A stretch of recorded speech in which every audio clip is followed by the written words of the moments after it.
begin our county council meeting. Before we start, those are good. Reverend Oakman is going to lead us in prayer. Those that would like to participate may do so and stand. Council members, greeting from the Fayette County Ministerial Association. Let me pray. Gracious God, we come to you now on behalf of the council members and those here today, praying for wisdom and discernment in the decisions that need to be made. We pray, God, for great discussion and guidance and to help make this county a better county and this town a better town. So bless those who are here, and we pray in Jesus' name. Amen. Join me in a pledge of allegiance. Pledge allegiance to the flag of the United States of America and to the republic for which it stands, one nation under God, indivisible, with liberty and justice for all. And now we will technically begin. You're right, as soon as I said that, I knew that. Okay. First order of business, has everybody had an opportunity to read our minutes from our May 1st meeting? And if so, are there any additions or corrections that need to be made to those minutes? If there are no additions or corrections, I'd like to make a motion to We have a motion to approve, we have a second, any further discussion? All those in favor of approving the minutes from our May 1st Fayette County Council meeting, please do so by saying aye. Aye. Opposed, nay. Ayes have it, motion carries. I'll send it down for your signatures.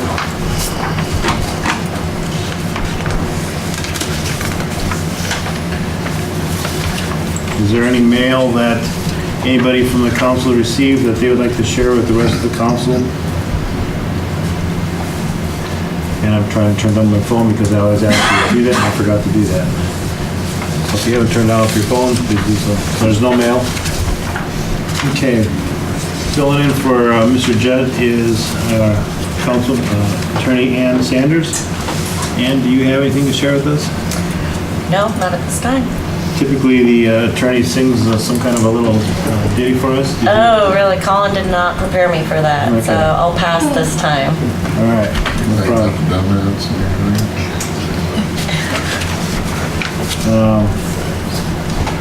Reports. I'm sure there's no committee reports at this time. Not from me. Okay. Okay. We have a commissioner's representative here, Madam President King. Do you have anything you wanted to share with the council? I don't think so. Watch the TV show. Okay. And we have Mr. Parker from EDG. He does have something to share with us. Thank you, Mike. I just got a little handout here to get you got another sheet. Oh, I'm sorry.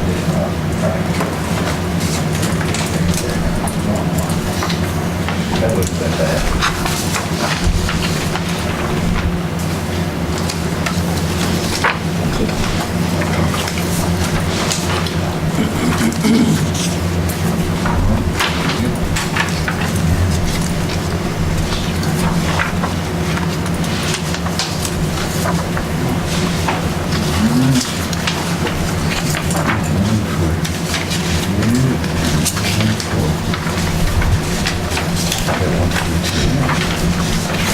Okay. So well, first of all, good evening, County Council. I'm not going to bore you with reading this 3-page epistle, 4-page epistle to you. I'm not going to do that. I would like to just kind of hit some of the highlights, though. You will recall that our group's main function is BRE&A, or business retention, expansion, and attraction. That is what we're charged to do. We're the marketing authority for the city and the county, and we're about that work on a daily basis. Brenda Todd and myself, along with our board. The One of the things I'd like to bring your attention is marked in yellow. We were successful in securing this elite network round of grants that IB Tech is the grant administrator for. All of the economic development corporations in the adjoining 6 counties, I believe, were instrumental in scouring the employers to get them to participate. There was a variety of employers that did. In our county, only 2 responded, and that was Stant and Fayette Regional. That's not to exclude the other employers. They could come in afterwards, but the majority of that $1.28 million for our region has been earmarked for those employers that responded to and helped us in the grant application process. It deals with workforce development and several different programs involving those employers and their employees. The other thing I'd like to bring to your attention is we have formed, as of today, the Intelligent Community Task Force. I don't know why that's a tongue twister for me, but it is. You'll recall back on the 10th of April, we had the meeting with the elected officials and business leaders and community leaders at the Miller Building. We had Roberto Gallardo, who came from Purdue, PhD, who is assisting and helping our region through the Eastern Indiana Regional Planning Commission. That's really the host sponsor that brought him in originally. Our full board saw and heard and wanted that for our region, and so he has been to all but, I believe, Rush County. And there's 5 counties in the Regional Planning Commission, and I think Rush is the only county that he hasn't been to give that presentation and then to challenge the community to complete the paperwork, which we have. And then the next step after that is to put the task force together. And we have an 8-member task force, 2 elected officials on that. Leota King, president of the commissioners, and the mayor are the 2 elected officials on that. And then we have a variety of other people, some faces you don't normally see on a lot of these groups and committees that have IT backgrounds that we think will be helpful in helping Fayette County and the region become more digitally accomplished, for lack of a better word. The other thing that I want to bring to your attention is this meeting is going to take place on Thursday morning, and many of you have already responded back that you'll be able to attend. We've sent that to the city and county council, the commissioners, the board of works, Discover Connorsville, every group, and you can see the list of the group of boards there that I'm involved with there at the bottom of this front page. So all of those folks have been notified to come to this. We're trying to get a pretty good showing of folks from each of the counties regarding this stellar opportunity. It's part of, there are no more stellar communities, there are only stellar regions, and we're pretty hopeful. We think that we're going to be included in this one that's being formed. And there's a map at the very back that shows you how to get to this regional stellar planning meeting with Ball State Thursday morning at 9:30 a.m. Everyone is welcome. Everyone in the room is welcome, and those friends and people you think might have interest, feel free to invite them as well. There's no RSVP needed. We just would love for you to come and participate and listen to what is going to happen, and hopefully we'll be involved in it. That's all I have. Do you have any questions for me? Hearing none, I'll sit down. Thank you very much. Thank you. Moving on, we have no old business. Under new business, it's been asked that we set a date for the budget hearings and adoption. The DLGF has changed some budget due dates and have requested that counties move up their timelines for budget hearings and adoption.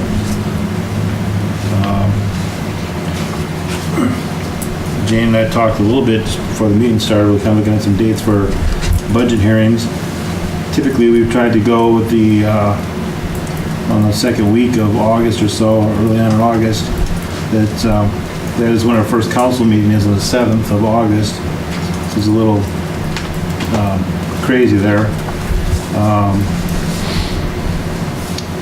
We talked about potentially starting our budget hearings on August 7th and continuing them on August 9th. I know that if we typically have those full-day hearings on those 2 days, and on Wednesday and Monday, I know that I'll have meetings those days that I won't be able to attend. So I wanted to see what the council thought about that, and then after that, we always kind of just had evening meetings to resume the discussions of the budget. What's the The 2 dates you proposed? The 7th and the 9th? the 7th and the 9th? Now, we will have a meeting, of course, our council meeting that night, but I don't see it as necessarily being a big problem, but for some it might be, I don't know.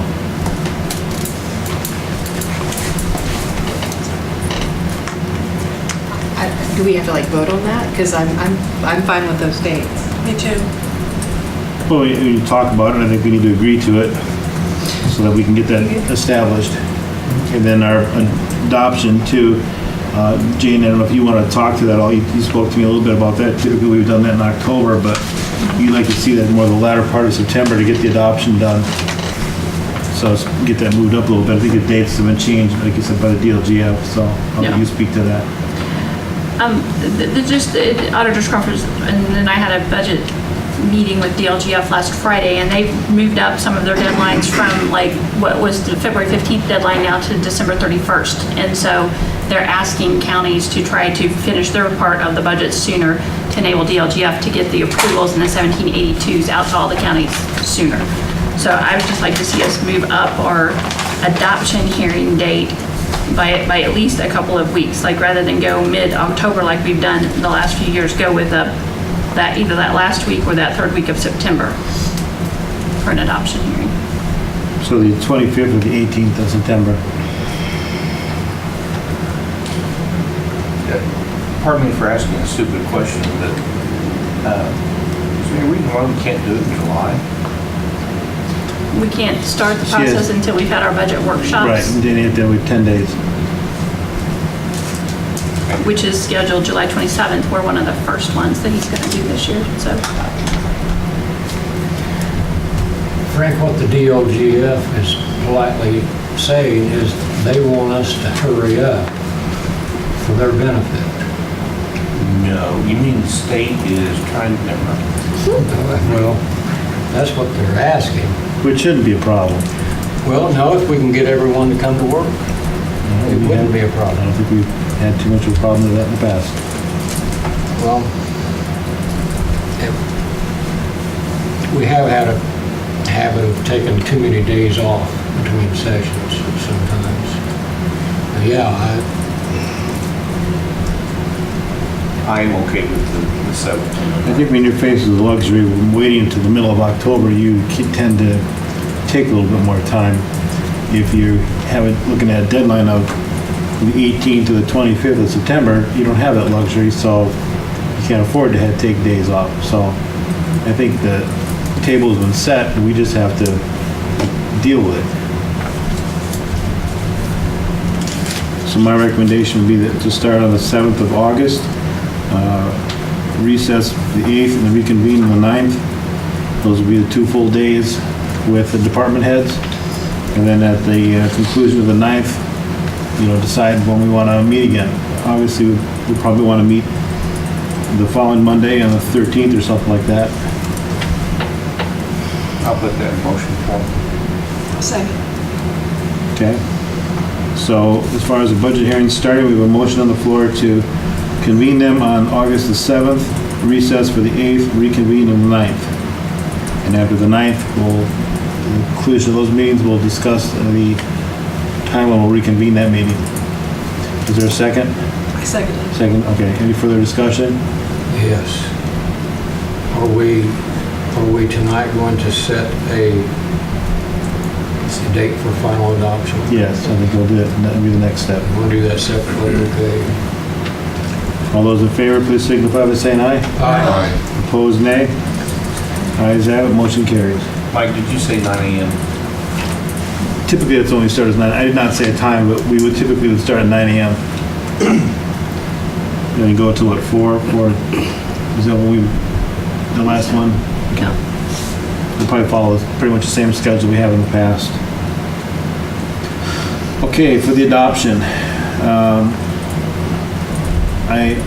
I agree with Dale that maybe we've taken a few extra days that we don't need to because we've had that luxury. So in order to comply with what our auditor is asking, I would recommend the 18th or the 25th of September as the adoption date.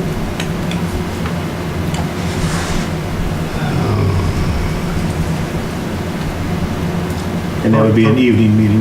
Yeah, personally, I would prefer to err on the side of caution 25th? and make it the 25th. I would agree with you. Than an earlier date. I would agree with you.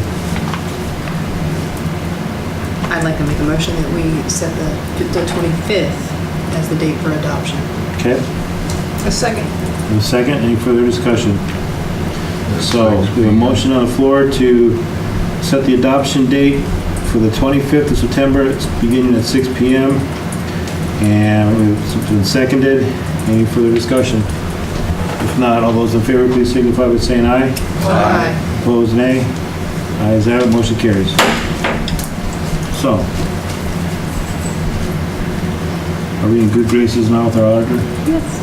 And the DLGF, which is more important. No, it's more important to keep you happy. Okay, moving on to transfers, additionals, and reductions. You've got a transfer request of $37,700 from local roads and streets gravel to services for milling fees. Richard, Yeah. get up there. Front and center. That's what I'm asking for. If some of you don't know what millings are, it's grindings that was took up from Everton Road and Waterloo. They was totally free, given to us from Milestone. I basically recycled them, had them crushed. We're going to lay them down on some gravels to eliminate some of our gravel roads.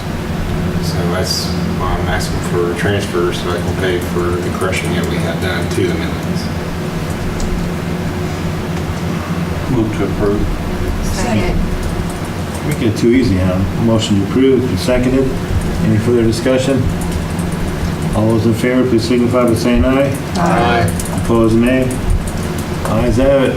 Motion carries. Thank you, guys. Enjoy your millings. Okay. Additional request for $25,000 to County General Commissioner's budget for pauper attorney fees.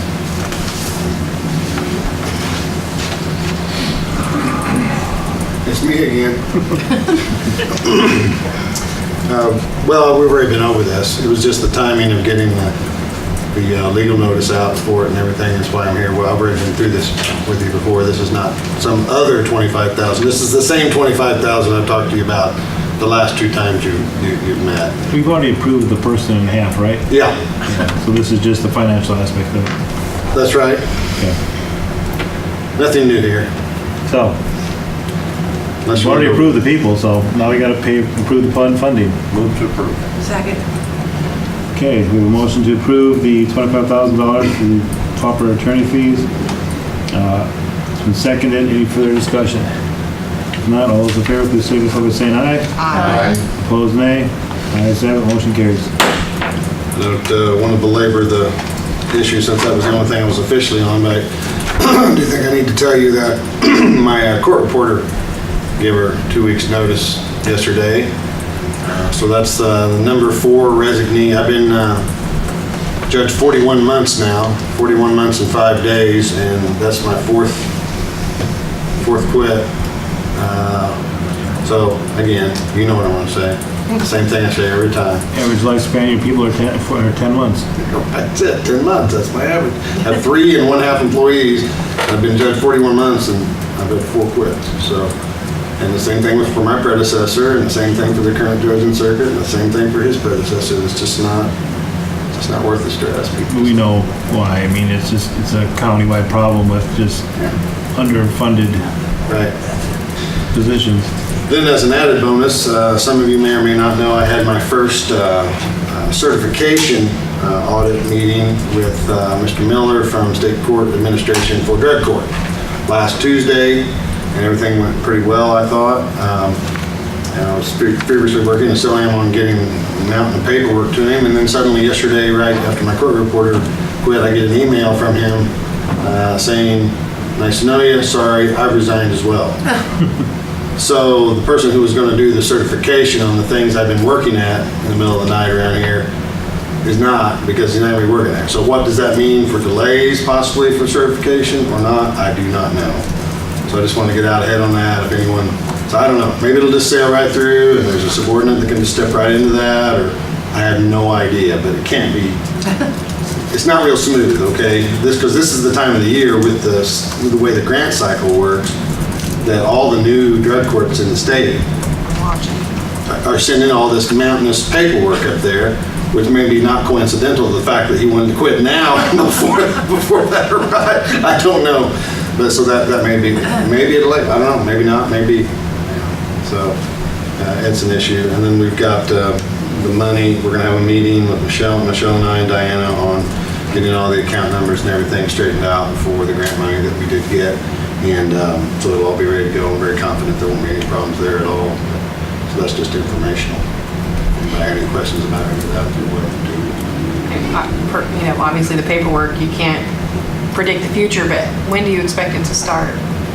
Well, they had offered that, first of all, State Treasury won't tell you, and I had this discussion with Michelle, they will not give you a date certain when your money is going to get, they just won't do it. Finally, I pressed them on it, and they told me absolutely certainly the money will be there by the 16th of July. But Michelle tells me historically it's much better than that. It's just immediately in July, you know, 1st, 2nd, 3rd, something like that. But they won't say out loud and promise that it's going to be there then. So they promised the 16th. That's the best I could work out of them. The 16th of July, they promised me. But they're confident. I don't have enough experience to be confident one way or another. Michelle is confident that it'll be there in the first few days of July, actually. So we'll see. Take in participants maybe 30 days later. There's a whole bunch of training certifications that have to be done for the drug court coordinator and some other stuff as well. So I had thought we would start just the minute we got the money, and State Court Administration told me you're allowed to do that. That's legal to do that. We strongly advise you not to do that. So really August? Yeah, probably August 1st is target date now. Yeah. To actually have a participant in the program being supervised, yeah. And Judge Reed, will you pick the candidates? Well, actually, that's a big thing. I just came back from Houston. Supreme Court paid for all this, so you don't have to worry. They sent me to Houston for 3 days for some training at the National Drug Court Professionals Association meeting down there. Houston is big and hot, by the way. But what they really want you to do for entrance is not to try to put a whole lot of your editorial spin on each individual candidate.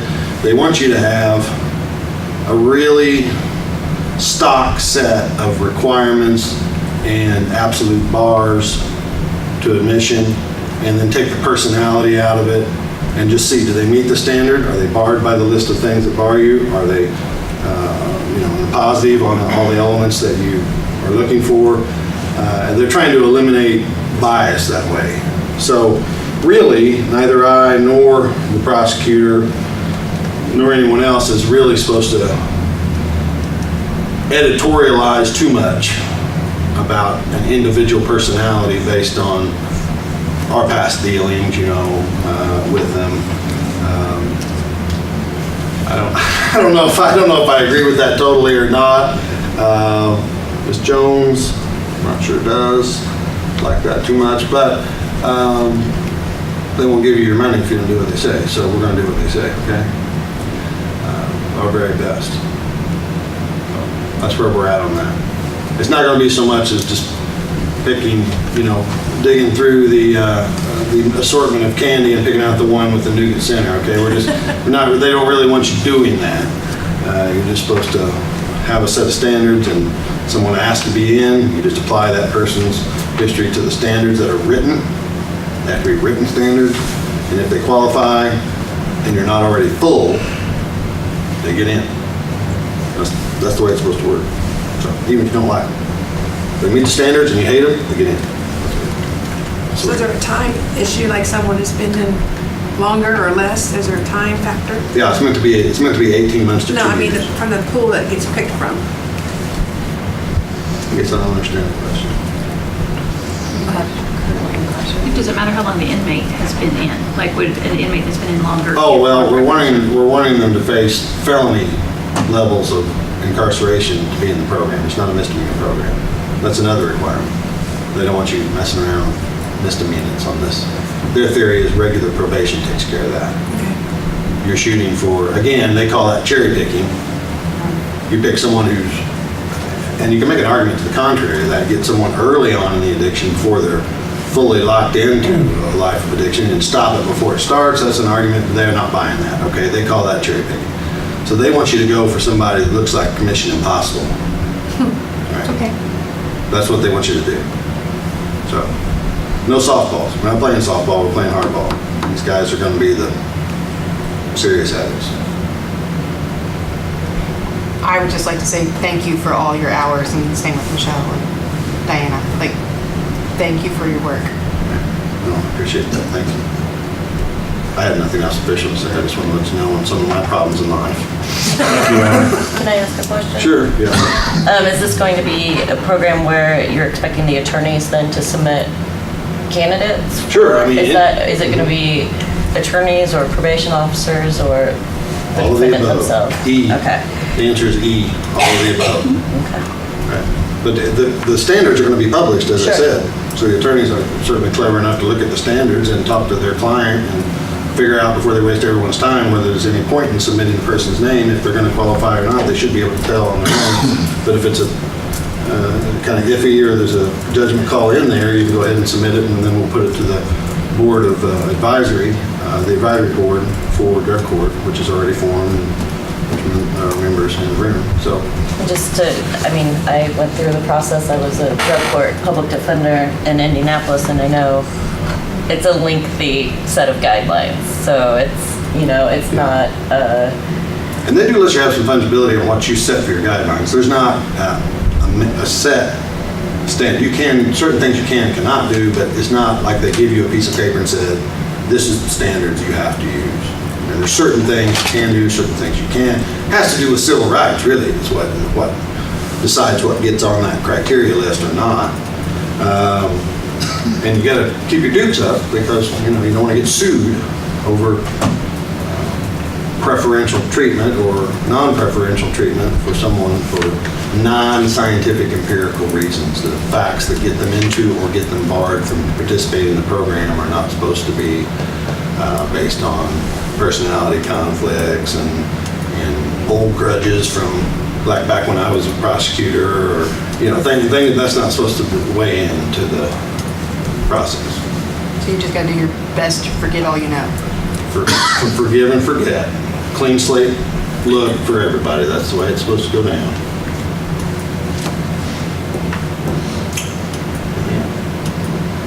Thank you. Thank you, Judge. Appreciate it. Next up, Mr. Baker. We like these reduction of appropriation requests in the amount of $45,000. If you see the attachment I put on there, we couldn't come up with a way to present this that really fit in the sort of a square peg put in through a round hole, because we're really not asking for any monies to be moved. What we're doing is just having some line items to be moved so that we can use our 4912 budget better. And as we were looking at last year, it wasn't used as efficiently as it could be. And so talked to Jane, and we determined that if we moved some line items over, and just start paying those automatically out of that other budget, the city share, that we would actually use the funds better. The state 911 budget is burdened mostly by payroll, things like that, and then a lot of the stuff is very restricted what we can spend on. And even then, still the citywide budget hasn't been used as well as it could be, and this will make things just more efficient. So again, it's not monies, it's obligations, and so we're just moving line items and or creating new line items over in the city side budget, the 4912 budget. Does that make sense? You're basically balancing out. Yeah. Top div in one and light the other, so you're basically balancing them out. And I'm not sure if that's if we're unique in county government in that we have two budgets like that, but in that we do, it just seems like a good idea to take a look at it and try to make it work better. And this should help. I'm not sure it's going to fix it perfectly, but it's going to help. It's something that we'll know better after a cycle or two to see how it changes things. But we kind of want to be able to exhaust things better. Does that make sense? Yeah. So that's what we're asking. Mr. President, if there are no questions, I'll move to approve. Second. We have a motion to approve, we have a second. Any further discussion? All those in favor of approving this reduction of appropriation request in the amount of $45,000 for 911, please signify by saying aye. Aye. Opposed, nay. Ayes have it, motion carries. Thank you. Thank you. Next up, Community Corrections, Michelle. She's emailed out a 144, I think it may have been today that you emailed that out? Yesterday. Yesterday? Okay. Yeah. I'm here to get approval for the 144s for our fiscal year 2018-19, which begins July 1. And it includes the raises that were approved by both the advisory board and the state. There were 3 144s. The first one was for the base grant, and it's at the top. It shows what fund they're from. The second one is the House Bill 1006 awarded positions. And the third one is for the TANF grant, which is going to go again for 1 more year, and then it will end. It was originally supposed to be a 2-year grant, and it's turned into 4. So we're happy about that, but I need approval for the 144s. I'll move to approve the 144 request for community corrections. I'll second. Just to remind everybody that we have no say over this, state approves it, so we're just rubber stamping it. So we have a motion to approve, we have a second. Any further discussion? If not, all those in favor, please signify by saying aye. They're in favor? Aye. Opposed, nay. Ayes have it, motion carries. Thank you. Thank you. With that, are there any patron concerns? If not, entertain a motion to adjourn. Can I announce a couple of events that are kind of connected?